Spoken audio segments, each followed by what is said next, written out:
Onde? Quem não estava aqui de manhã?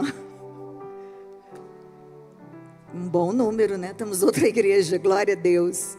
Quero cumprimentar a todos com a paz do Senhor. E você também que está na sua casa, a paz do Senhor Jesus. Que bom que você está aqui com a gente, participando desse momento tão maravilhoso, na presença de Deus, na Assembleia de Deus Vitória em Cristo, aqui em Santo André. Esse é o melhor lugar do mundo, quem concorda comigo? Dá um sol para mim, Gui. Queremos ouvir tua voz nessa noite, Senhor. Fala conosco, os nossos ouvidos estão atentos à tua voz. Que toda distração caia por terra agora em nome de Jesus. Oh Senhor, os nossos olhos são para te olhar. Nessa hora, Pai, a nossa atenção está voltada para aquele que é digno, para aquele que é poderoso, para aquele que é grande, para aquele que é sobre todo nome, para Jesus Cristo, nosso Senhor e Salvador. E nós te pedimos, Senhor, que a tua voz possa transformar histórias, mudar destinos nessa casa. Nós te louvamos pelo privilégio, Senhor, de estarmos aqui no teu nome, para te adorar, para te servir, para pregar a tua palavra e ouvir a tua palavra. Fala conosco, fala através de nós. Em nome de Jesus é a nossa oração, amém. Glória a Deus, glória a Deus. Antes de pregar a palavra, eu gostaria... Cadê as mulheres vitoriosas? Vamos inventar um grito, né? Tem que ter um grito para as mulheres vitoriosas, porque o grito deles está muito poderoso. O nosso encontro de crescimento vai começar de novo, quinta-feira agora. Próxima quinta-feira, nós vamos estar estudando, nos debruçando sobre esse livro aqui, Gotas de Consolo. Tá bom? Para começar, é só para aquecer os motores. Esse é um livro que eu escrevi, lancei ano passado pela editora Central Gospel. E a gente vai começar com ele, porque ele é um livro pequeno, porque eu vou vender a preço de custo para vocês. E vai ser bem baratinho, e você vai poder comprar e ainda levar para uma amiga, para uma família que está precisando de uma gota de consolo. Está lembrando de alguém aí hoje? Está lembrando? Deixa eu falar uma coisa sobre esse livro aqui para vocês. Em cada capítulo tem um QR Code. Você aponta a câmera e vai ter uma oração que eu gravei em cima de cada capítulo que eu escrevi aqui, trancada no meu quarto. E para que isso? Para você poder fazer uma reza junto com a minha oração? Não. É para te incentivar, para te encorajar a ter uma vida de oração. Porque se orando, se buscando a Deus e caminhando com Jesus, a gente já passa por tribulação, imagina sem Ele na vida. Sem ter relacionamento com Ele não dá. Meu marido já falou hoje aqui. Então isso aqui é só para te encorajar. Tudo que a gente puder fazer para te encorajar a ler. Claro que o livro é um clubinho de leitura legal para a gente se conectar. Todo mundo traz café, traz lanchinho, a gente come, a gente engorda uns quilinhos. É legal, bate papo. Mas em casa a gente é encorajada a ler a palavra de Deus junto com a igreja, a orar. Nós temos um grupo também de oração, um grupo para receber as informações e também as orações daquelas que estão intercedendo pela sua vida. Você não está sozinha, tá bom? Fica aqui o meu recado para você que é mulher. E para você que é homem também e deseja dar esse livro de presente para alguém, vai ter lá fora, tá bom? Mas a prioridade é para aquelas que vão participar do encontro de crescimento. Tem alguma mulher aqui fazendo aniversário hoje? Hoje, não é ontem nem amanhã. Vem cá, vai ganhar o livro. Deus te abençoe, querida. Vai receber das mãos do meu marido, seu pastor. Deus te abençoe, viu? Queridos, quero pedir que vocês abram a Bíblia. No primeiro livro dos Reis, capítulo 3, a partir do versículo 16, por favor. A minha versão é NVI, mas você pode acompanhar na sua versão, porque vai ser o mesmo sentido, só algumas palavrinhas que vão ser diferentes, mas o sentido é o mesmo, tá bom? Primeiro livro dos Reis, capítulo 3, a partir do versículo 16. Eu gosto de em casa ler a Bíblia de papel, marco tudo, anoto tudo, mas aqui, se eu for ler essa Bíblia aqui de papel, vou ter que botar o óculos, tirar o óculos, botar o óculos, tirar o óculos, então eu vou ler aqui no iPad. Certo dia, 2 prostitutas compareceram diante do rei. Uma delas disse: ah, meu senhor, essa mulher mora comigo na mesma casa. Eu dei à luz um filho e ela estava comigo na casa. 3 dias depois de nascer o meu filho, essa mulher também deu à luz um filho. Estávamos sozinhas, não havia mais ninguém na casa. Certa noite essa mulher se deitou sobre o seu filho e ele morreu. Então ela se levantou no meio da noite, pegou o meu filho, enquanto eu, tua serva, dormia, e o pôs ao seu lado, e pôs o filho dela morto ao meu lado. Ao levantar-me de madrugada para amamentar o meu filho, ele estava morto. Mas quando olhei bem para ele de manhã, eu vi que não era o filho que eu dera à luz. A outra mulher disse: não, o que está vivo é meu filho, o morto é o seu. Mas a primeira insistia: não, o morto é o seu, o vivo é o meu. Assim elas discutiam diante do rei.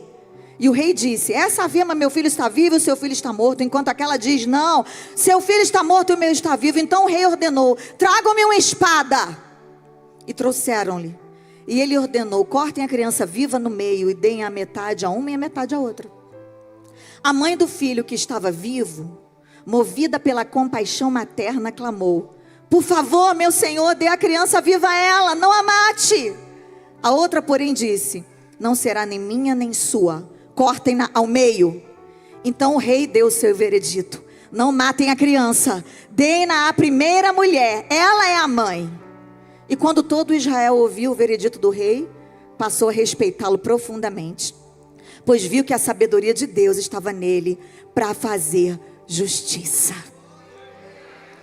A palavra de Deus é linda, né, gente? A gente já começa a enxergar aqui o que Deus quer falar com a gente. Quem é sensível já ouviu a voz do Espírito Santo. Eu quero saber aqui quem nunca leu essa história. Quem nunca leu essa história, levanta a mão. Quem não conhecia essa história? Não conheciam? Olha, quanta gente não conhecia. Deixa eu então introduzir você nesse contexto aqui, tá bom? O rei Salomão, que foi o terceiro rei de Israel, ele era filho de Davi com Betseba. E ele governou sobre Israel aproximadamente entre 971 a 931 a.C.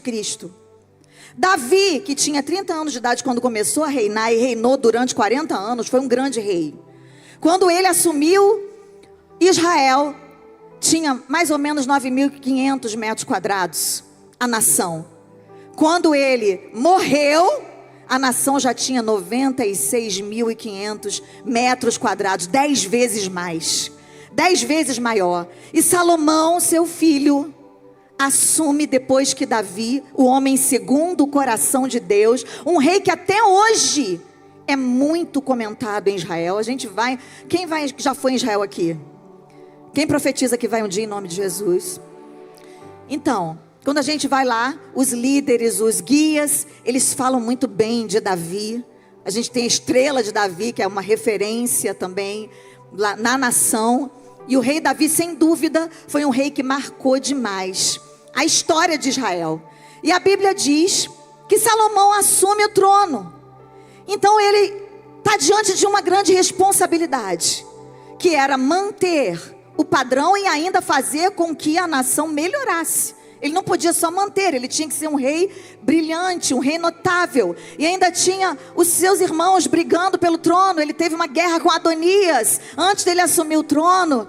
Mas ele foi aquele que Davi escolheu de fato. E que Deus declarou, saiu da boca do próprio Deus, que Salomão seria o próximo rei, que inclusive construiria o templo. Porque naquela época ainda não havia um templo onde o povo adorasse. A Arca da Aliança ficava numa tenda. Então era uma grande responsabilidade. Para grandes responsabilidades, nós precisamos nos posicionar, sabe, amados? Nós precisamos entender o tamanho da missão que Deus nos confia. Não podemos tratar como qualquer coisa.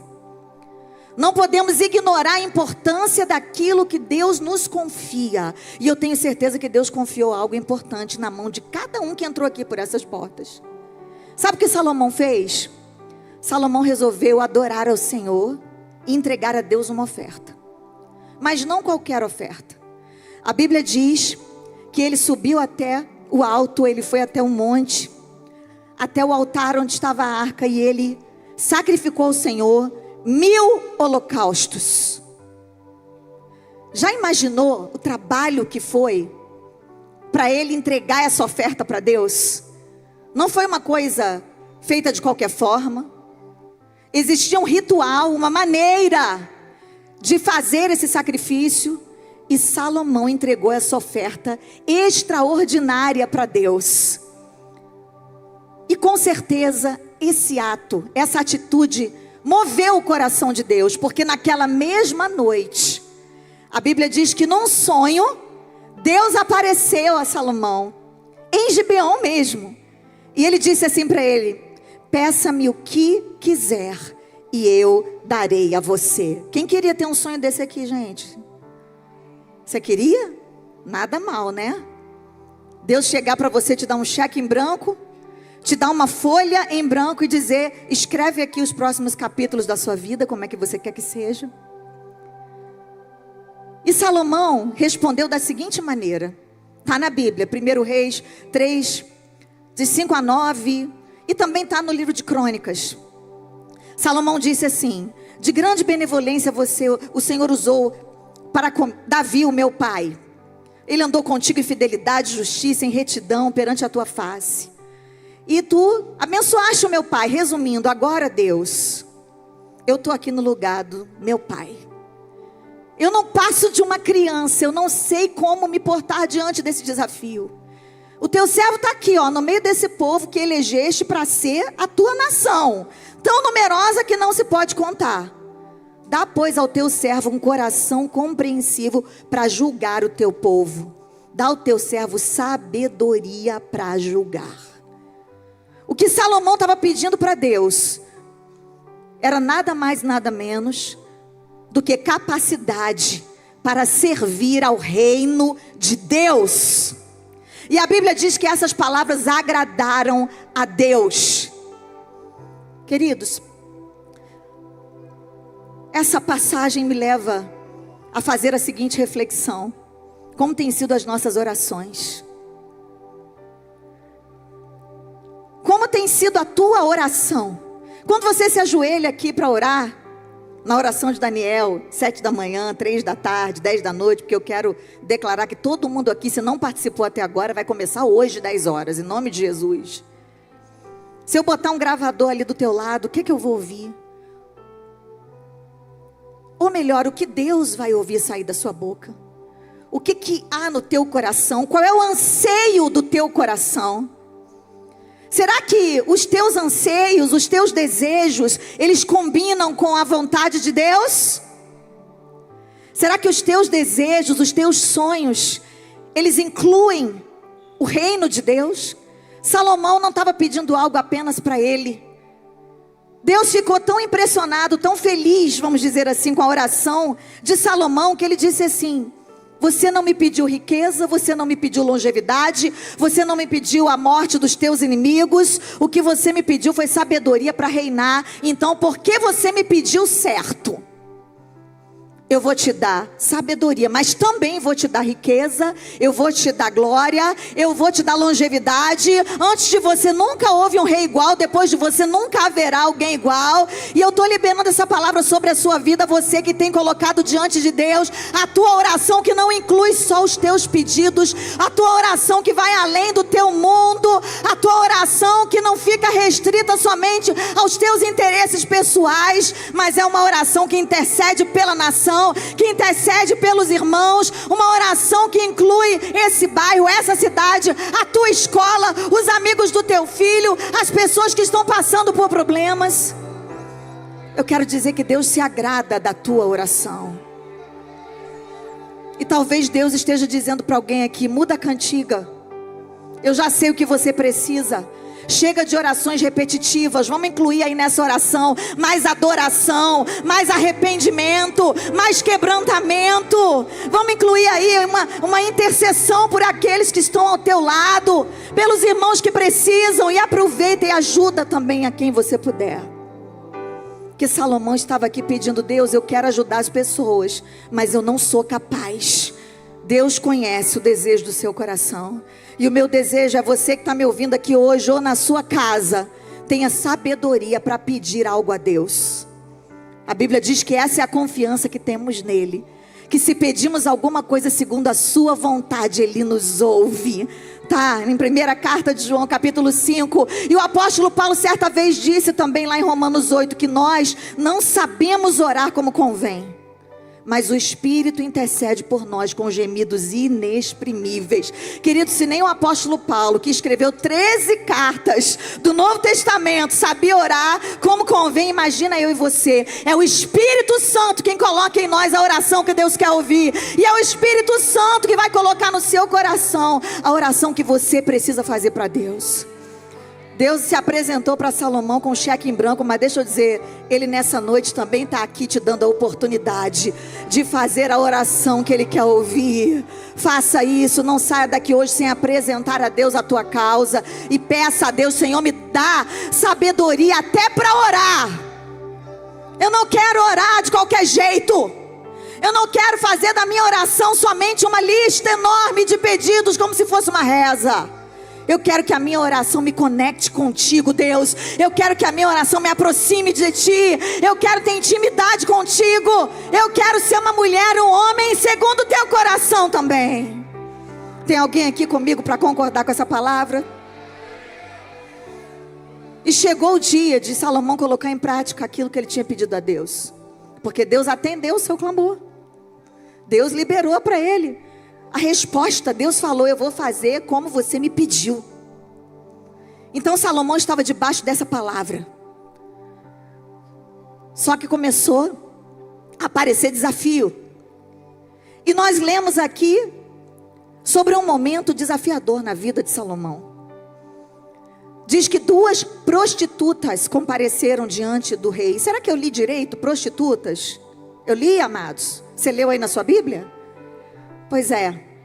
E eu fui procurar em outras versões para ver se estava errado, para ver se a minha versão ela estava, sei lá, muito moderna. Mas em todas as versões está escrito prostitutas.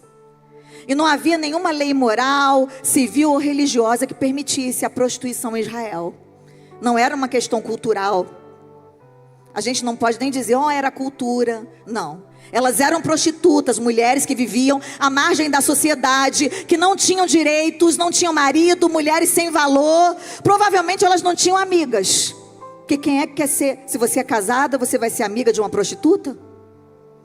Botar dentro da sua casa? Sentar na tua mesa? Junto com o teu marido? Não, primeiro ganha ela para Jesus. As outras prostitutas eram concorrentes. Então, elas eram mulheres que ninguém dava valor. Deixa eu perguntar para você aqui. Quantas vezes a vida já colocou um rótulo sobre você? Talvez não seja prostituta, mas tenha um outro rótulo sobre a tua vida. O meu marido já teve um rótulo: viciado em cocaína. As pessoas olhavam e falavam: ali vai o filho do pastor viciado em cocaína. Aquele ali não tem jeito. Coitado do pastor José Santos, da irmã Maria. Rótulos que a vida nos coloca, sabe? Nos identificam pela dor que a gente carrega. Havia um rótulo sobre elas: prostituta. Mulheres que não tinham nome, não tinham status, não tinham esperança, mas elas estavam diante do rei. Deixa eu dizer uma coisa para você: isso não é obra do acaso. Isso aqui é um relampejo da graça de Deus.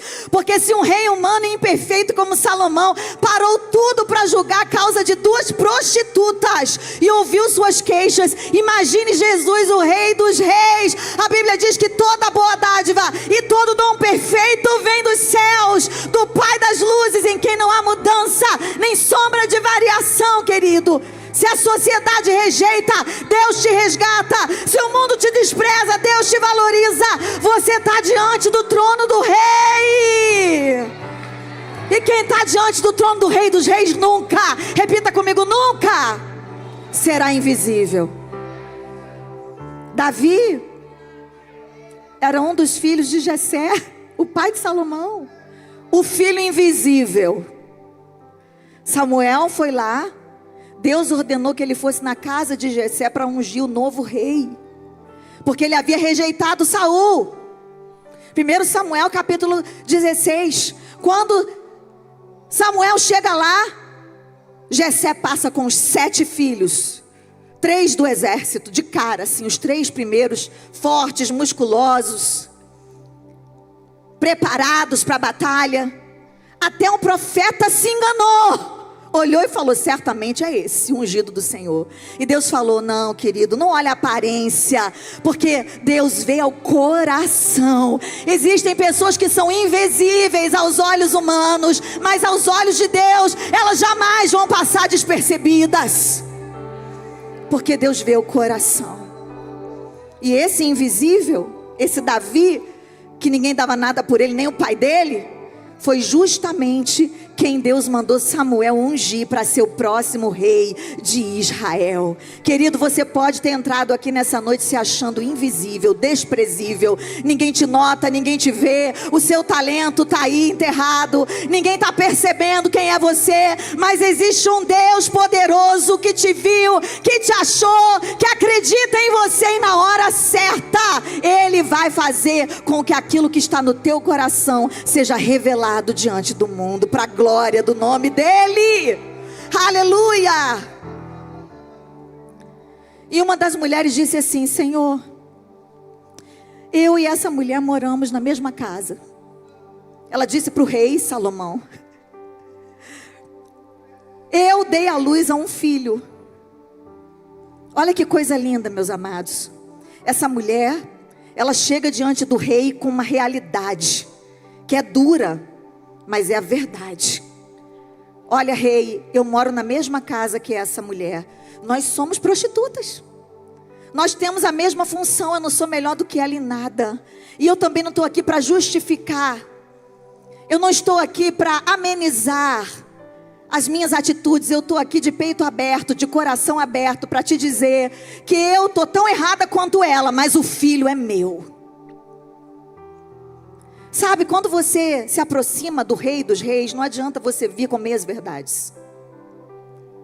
É por isso que existe uma passagem onde Jesus fala assim, se você quer falar com Deus, entra no teu quarto. Fecha a porta do teu quarto, fala com teu pai que vê você em secreto. O Deus que te vê em secreto te recompensará. Ninguém tem desculpa para não confessar para Deus os pecados que estão guardados na gaveta, estão lá sendo cultivados, pecados de estimação, que nunca são confessados, que nunca são tratados. Pessoas que estão há anos e anos e anos esperando porque estão sem coragem de falar com o pastor. Querido, antes de falar com o pastor, fala com Jesus. Entra no teu quarto e fala com Jesus, confessa para Ele, abre o teu coração, dá nome para o teu pecado. Não fala assim, Senhor, pensamentos, palavras e obras, em nome de Jesus, quase dormindo, amém. Não, gasta tempo na presença do Senhor, querido. Depois que acabar a oração de Daniel, vai para a tua casa e deixa o teu despertador tocar algumas vezes por dia. Para quê? Para você parar, nem que seja 5 minutos para orar onde quer que você esteja. Fala com Deus. Ora, a gente tem disciplina para tudo, a gente não esquece de comer. Tem gente que não esquece de malhar um dia. Eu estou tentando, e é muito bom para a saúde. Eu bem que estou tentando, queridos. Mas o exercício físico, se você durar, meu amado, 110 anos, pode estar sarado, pode estar bonito, pode estar cheio de botox e silicone, que um dia vai para debaixo da terra, vai virar pó. E você vai ter uma eternidade inteira para passar com Deus. E essa eternidade você só pode decidir aqui, ó, através de uma vida de comunhão, uma vida de oração, uma vida de intimidade com o Senhor. Ela não veio com meias verdades, ela não veio com discurso de autopiedade. Ela disse, eu moro na mesma casa dela, eu trabalho na mesma função. Porque a verdade é sempre o melhor caminho, mesmo que seja o mais estreito. Às vezes é muito difícil nós admitirmos a verdade sobre nós. É mais fácil a gente admitir a verdade sobre o outro. Porque quem está de fora acha que sabe tudo sobre o outro. E muitas vezes você acha que para você ser feliz, o outro é que tem que mudar. Alguém já passou por isso? Eu já. No início do meu casamento eu tinha certeza que se o Odilon se convertesse, eu ia ser a mulher mais feliz da vida. E o Espírito Santo me confrontou. Ele disse assim, a tua vida comigo não depende da escolha dele. Se ele não me quiser, você também não me quer? E durante toda a minha vida, eu tenho sido confrontada a continuar na presença de Deus, apesar de quem não quer, apesar do que eu não tenho, apesar do que falta, apesar de quem morreu. Eu sou de Deus e Ele é meu, e eu não abro mão dEle, é com Ele que eu vou passar a minha eternidade. E eu quero que você também tenha essa convicção. Qual é a tua realidade? Eu quero muito que essa mensagem incomode o seu coração. Você que está aqui, ou você que está na sua casa, eu não estou aqui para dizer somente palavras que você vai gostar de ouvir. Eu quero sim profetizar vida, vitória, vida eterna, bênção. Claro que é sempre bom a gente liberar palavras maravilhosas aqui desse altar, mas eu quero muito que você seja confrontado, que você fique incomodado e que você diga: eu não estou feliz com essa realidade. Então ela não vai permanecer dessa forma. Essa realidade vai mudar na medida em que eu me aproximar do Rei. Na medida em que eu for até a presença do Rei, falar para Ele a verdade. Porque aquele que confessa e deixa alcança misericórdia, mas aquele que encobre a transgressão jamais vai prosperar. Você quer fazer parte de que time? Dos que prosperam? Ou daqueles que vivem encobrindo seus pecados? E eu não estou falando para você dizer para Deus porque Ele não sabe. Ele sabe. Quando Adão pecou, Ele falou: Adão, onde você está? Ele não sabia onde Adão estava, tentando se esconder atrás das folhas de figueira. Mas Ele queria que Adão falasse. Caim, onde é que está o teu irmão? O irmão já estava morto. Deus sabia. Mas Deus sempre vai nos dar a chance de participarmos da verdade. Porque quando a gente participa da verdade, quando a gente diz a verdade, a gente está participando do caráter de Deus. Jesus Cristo falou: eu sou o caminho, a verdade e a vida. Nós precisamos confrontar a verdade, ainda que ela seja dura. Porque a verdade é uma armadura de Deus. O apóstolo Paulo falou em Efésios 6: revesti-vos de toda a armadura de Deus para poderes ficar firmes contra as ciladas do diabo, porque a nossa luta não é contra sangue e carne, mas contra os principados e potestades, contra os dominadores desse mundo tenebroso, contra as forças espirituais do mal nas regiões celestiais. Portanto, tomai toda a armadura de Deus para que possais resistir no dia mau, e depois de terdes vencido tudo, permanecer inabaláveis. E ele fala: estai pois firmes, cingindo-vos da verdade. A verdade traz firmeza, a mentira desequilibra a nossa vida. O cinturão na armadura era para manter a armadura no corpo do guerreiro. Ele vestia todo o uniforme para ir para a guerra, mas ele tinha que ter o cinturão para segurar aquela couraça.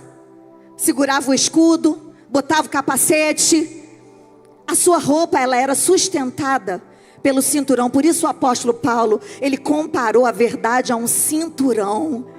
Se você está andando na mentira, se você está levando uma vida de mentira, você está levando uma vida desequilibrada e as suas armaduras estão soltas, e você está vivendo uma vida vulnerável, e o diabo pode penetrar e tocar na sua vida nas áreas vulneráveis. Mas eu quero profetizar que você vai sair daqui hoje revestido com a verdade que liberta, que transforma.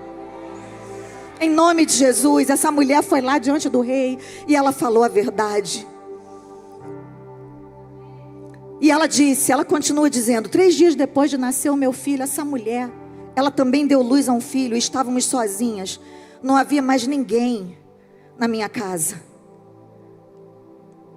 Nessa história aqui, ambas geraram, mas uma delas adormeceu sobre a criança, e a criança morreu sufocada. Eu não sei se ela estava cansada, se ela estava desanimada. Eu não sei se foram as lutas da sua vida. Essa profissão realmente é muito difícil, vamos combinar. Que deve ser muito desgastante viver essa vida de vender o próprio corpo para sobreviver. Mas independente disso, seja qual for a tua luta pessoal, o teu problema, o teu desgaste, a verdade é que Deus, Ele coloca sonhos, projetos em nós. Ele gera em nós, coloca algo em nós para que possamos gerar. E depois de gerar, nós temos que nutrir. Mas às vezes, nutrir dá trabalho. Sabe, Não é fácil, quem é mãe aqui sabe muito bem do que eu estou falando. Passar noites acordado, quem é pai também sabe. A gente se reveza, agora você segura um pouquinho, você segura um pouquinho. E aquela mulher não tinha nem marido para dividir esse momento que, embora seja lindo, precioso, é cansativo. Amamentar é algo que é cansativo, e às vezes o peito sangra, e às vezes machuca. Sabe, é como aquela pessoa que aceita Jesus, vem para a igreja, aí ela passa aqui pelo corredor da vitória, entrega a vida a Jesus, mas aí vem o cansaço, o desânimo, as lutas da vida, e a pessoa que veio aqui e entregou a vida a Jesus, ela não consegue dar continuidade àquela atitude.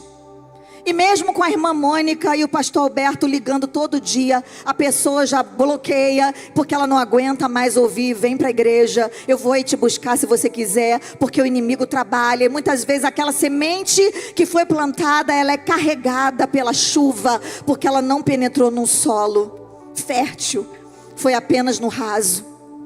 Você conhece alguém que viveu isso, que passou por isso? Talvez essa pessoa seja até você. Deus, com certeza, Ele colocou sonhos e projetos em nossos corações, mas nós precisamos nutrir. Aquela mãe, ela não conseguiu nutrir o seu bebê. Se você é um crente maduro, você precisa dar manutenção à sua fé, à sua comunhão com Deus, buscando intimidade, tendo comunhão com os irmãos, oração, devoção, servir, dizimar, ofertar, frutificar. É assim que você nutre um projeto de Deus. Você não nutre um projeto de Deus para ser salvo, você nutre porque você é salvo. Cadê os salvos aqui dessa noite? Se não é ainda, vai ser em nome de Jesus. Deixa eu dizer uma coisa para você, querido, segura essa palavra. Cuidado para você não sufocar aquilo que Deus te deu para gerar e nutrir. Fala para alguém do seu lado. Fala, me ajuda a pregar. Não sufoque aquilo que Deus te deu para gerar e nutrir. E você sabe muito bem do que eu estou falando. Não é fácil nutrir um casamento. Não é fácil. Vou fazer 30 anos de casada com o Odilon. Teve dia que eu acordei apaixonada, e teve dia que eu acordei e decidi ficar casada. E o mesmo ele diz. Todos nós temos as nossas questões. Todos nós temos os nossos problemas. Quem conhece a nossa vida mais de perto sabe muito bem que a nossa vida não é perfeita.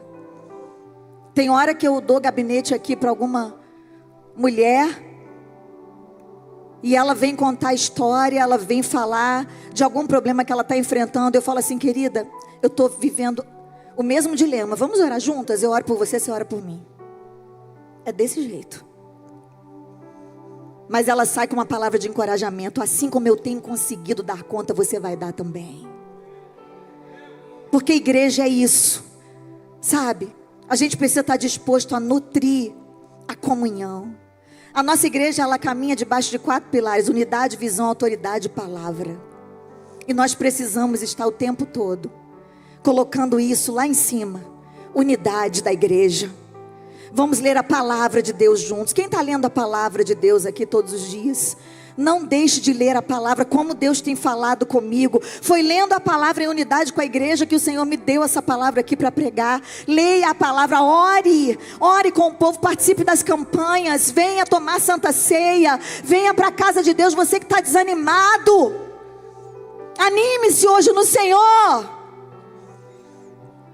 A palavra de Deus diz: diga ao fraco, eu sou forte. Você não está se sentindo forte não, mas diga que você é forte. Declare isso. Não sufoque aquilo que Deus te confiou. Deus colocou algo na tua mão, e o projeto mais poderoso que Deus te deu foi a salvação da sua vida. Foram as vidas que estão perto de você. Aliás, a única coisa que você vai levar para a eternidade são almas. Você não vai levar dinheiro, caixão não tem gaveta, você não vai levar joia, você não vai levar teu carro zero. Tudo isso é bom e não tem problema você ter, mas não coloque o seu coração nessas coisas. Coloque o teu coração naquilo que é invisível, naquilo que é imortal, naquilo que a traça não corrompe, naquilo que a ferrugem não destrói. Coloque o teu coração naquilo que é eterno. É isso que você precisa nutrir. E aquela mãe, ela não conseguiu. Ela se deitou sobre o seu filho e ele morreu. Eram duas mulheres. Uma criança viva, uma criança morta. Nós já enumeramos aqui na lista anterior várias razões que poderiam ter levado essa mulher a adormecer sobre o seu filho. Nós entendemos que às vezes a responsabilidade é maior do que nós pensamos dar conta. E nós realmente nós desistimos. Quem aqui já desistiu de algo mesmo sabendo que era de Deus? Alguém já? Eu já. E me arrependo. Mas ainda bem que nós servimos a um Deus das próximas chances. Você crê nisso? Ela dormiu sobre o filho, ele morreu. Como se não bastasse, ela foi lá friamente e trocou o filho morto dela pelo filho vivo da outra.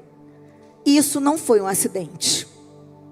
Isso foi uma atitude pensada, uma atitude deliberadamente calculada. E é isso que faz a inveja muitas vezes. Porque o invejoso, ele não quer só o que é do outro, ele quer que o outro não tenha. E ela não conseguia conviver com essa realidade de que a outra teria um filho e ela não. Então ela se levanta e ela troca o filho vivo da outra pelo seu, enquanto a outra estava descansando, dormindo. E aí a mãe do filho vivo diz que ela acordou de madrugada para amamentar. Quem aqui já amamentou uma criança? E quem não amamentou vai amamentar em nome de Jesus? Quem já amamentou sabe que na hora do bebê mamar, não tem como a gente esquecer.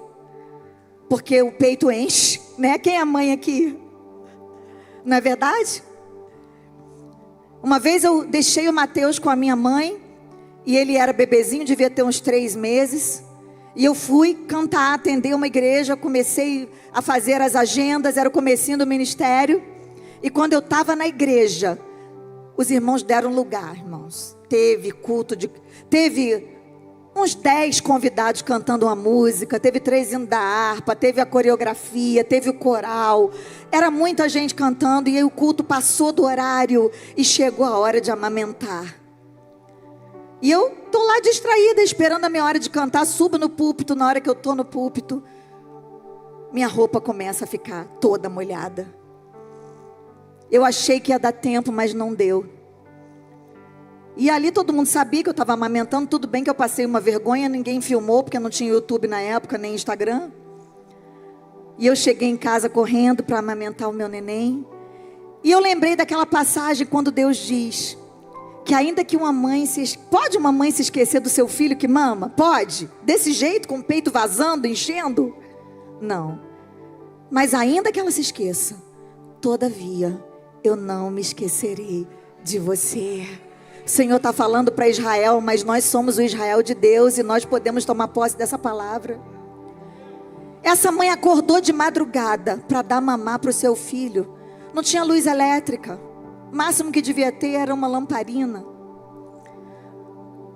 E ela percebeu que ele estava morto e passou a madrugada inteira chorando pelo filho morto. Pensa comigo aqui, gente.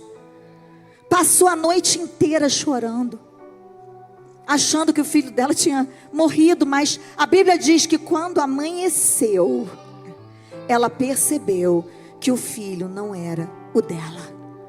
Deixa eu liberar uma palavra para você. Talvez você esteja vivendo a madrugada da sua vida, o pior momento da sua vida, um momento onde as dores são potencializadas, um momento onde você não tem uma visão nítida dos fatos, onde tudo fica pior, onde as dores aumentam, onde tudo parece que fica mais tenebroso. Mas deixa eu te falar uma coisa, vai amanhecer na tua vida.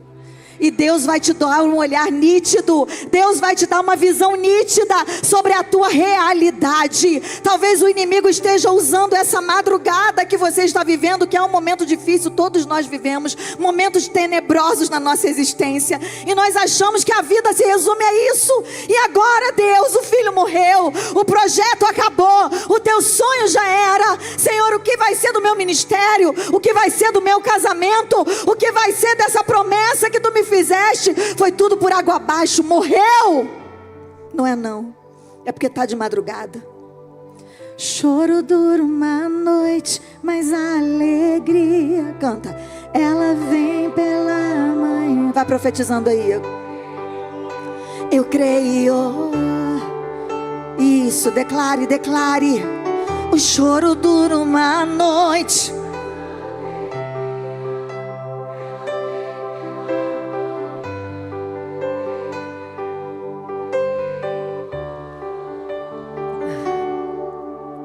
Deus não vai deixar que a madrugada tire de você a esperança do amanhecer, porque você está na presença do Rei. Havia uma esperança para aquela mãe. Ela achava que estava tudo perdido, mas quando ela percebeu que não era dela, ela foi lutar por aquilo que Deus tinha gerado no seu ventre. Ela foi lutar pelo projeto que Deus havia confiado a ela. E ela disse: eu não vou desistir. E eu quero declarar que você também não vai desistir. Pode estar difícil, você pode estar vivendo o pior momento, você pode estar no meio dessa madrugada escura e tenebrosa, mas Deus vai te dar força para chegar até o outro dia de manhã. Talvez o que você precise seja isso: força para conseguir aguentar até amanhã de manhã. E Deus vai renovar a tua força, em nome de Jesus. Ele vai. Eu fico imaginando aquela cena, aquela mulher olhando para o bebê dela na mão da outra, que tinha adormecido sobre o próprio filho. E não havia testemunhas que pudessem dizer: eu vi, ela trocou o bebê. Não, era a palavra dela contra a da outra, diante do rei, que não era o rei Jesus onisciente, era o rei Salomão, que tinha sabedoria, mas não era onisciente. E elas chegaram diante dele, a mãe que tinha adormecido sobre o filho, segurando o filho da outra que ela roubou. E ela tendo que dizer para o rei: eu estava acordada, ele era o meu filho. Mas ela dormiu sobre o filho, contando a história toda para o rei, com o filho dela na mão da outra. Sabe o que Deus me falou quando eu li isso? Deus não vai deixar a tua herança para sempre na mão do inimigo. Deus não vai deixar a tua herança para sempre na mão do inimigo. Em nome de Jesus, tome posse dessa palavra. Aquilo que Ele te prometeu, Ele vai cumprir. Aquilo que Ele te deu é teu. Aquilo que Ele te confiou, você vai gerar, você vai nutrir, e você vai ver prosperar nas mãos do Senhor Jesus.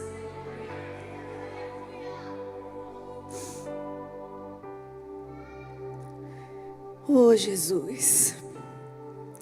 E então o rei ordenou: tragam-me aqui uma espada. Trouxeram-lhe. E ele deu uma ordem: cortem a criança viva ao meio, e deem a metade a uma e a metade a outra. E a mãe do filho que estava vivo, movida pela compaixão materna, clamou: por favor, meu senhor, dê a criança viva para ela, não a mate. A outra, porém, disse: não será nem minha nem sua. Cortem-na ao meio. E então o rei deu o seu veredito: não matem a criança, deem-na à primeira mulher, ela é a mãe. Eu quero dar um tema para essa palavra, e o tema é esse: o dia em que o amor venceu. Não o amor que o mundo está pregando por aí. Não é um amor permissivo, não é um amor egoísta, não é um amor que pode ofender a todos para conseguir aquilo que você quer, que passa por cima das pessoas, que desrespeita os pais, que não respeita a autoridade, que quer que o mundo vire um caos, porque o importante é o ser feliz. Um amor que preconiza a idolatria do eu e a idolatria dos prazeres. Não é esse amor que vence. Esse amor uma hora traz uma conta, e quem paga é você. Porque o diabo, ele nunca cumpre o que ele promete.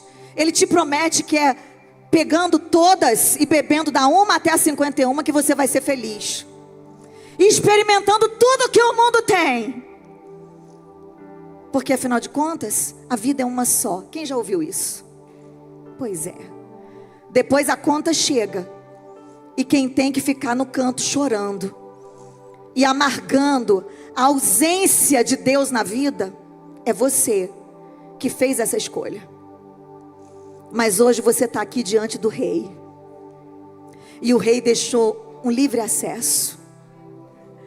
Acheguemo-nos, pois, com ousadia diante do trono da graça. Jesus conquistou um espaço. Jesus conquistou um vivo caminho através do seu sacrifício. Eu quero que você abra a sua Bíblia agora comigo, por favor, em Mateus 27, porque eu quero ler uma história para você sobre o dia em que o amor venceu de verdade. Mateus 27, 45 diz assim: e houve trevas sobre toda a terra, do meio-dia às 3 horas da tarde. Por volta das 3 horas da tarde, Jesus bradou em alta voz: Eloi, Eloi, lama sabachthani, que significa: meu Deus, por que me abandonaste? Quando alguns dos que estavam ali ouviram isso, disseram: ele está chamando Elias. E imediatamente um deles correu em busca de uma esponja, embebeu em vinagre, colocou na ponta de uma vara e deu a Jesus para beber. Mas os outros disseram: deixem-no, vejamos se Elias vem salvá-lo. E depois de ter bradado novamente em alta voz, Jesus entregou o seu espírito. Preste atenção nisso. Eu sei que você já sabe o fim da história, mas eu quero que você entenda o caminho que Jesus percorreu para o amor vencer. Naquele momento o véu do santuário se rasgou em 2 partes, de alto a baixo. A terra tremeu e as rochas se partiram. Se eu fosse você, já começava a ficar em pé glorificando a Deus. Os sepulcros se abriram. Os corpos de muitos santos que tinham morrido foram ressuscitados. E saindo dos sepulcros depois da ressurreição de Jesus, entraram na cidade e apareceram a muitos. E quando o centurião e os que com ele vigiavam Jesus viram o terremoto e tudo que havia acontecido, ficaram aterrorizados e exclamaram: verdadeiramente esse era o Filho de Deus. E não ficou só nisso. Mateus 28, capítulo 1 diz assim: depois do sábado, tendo começado o primeiro dia da semana, Maria Madalena e a outra Maria foram ver o sepulcro.